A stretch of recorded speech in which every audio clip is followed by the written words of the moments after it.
বাংলাদেশের সব মানুষের নাম বদলাতে পারে, বইয়ের পাতায় স্বাধীনতা সংগ্রাম বদলাতে পারে।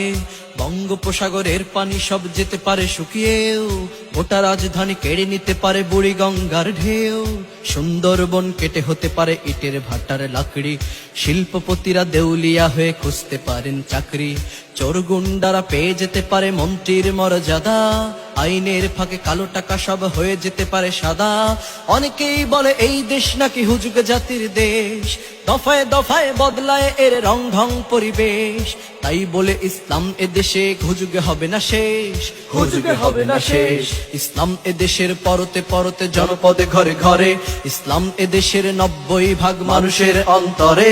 ইসলাম নিয়ে কেউ ছিনিমিনি খেলে এমন সাধ্য নেই, আর কিছু থাক না থাক তবুও ইসলাম থাকবেই।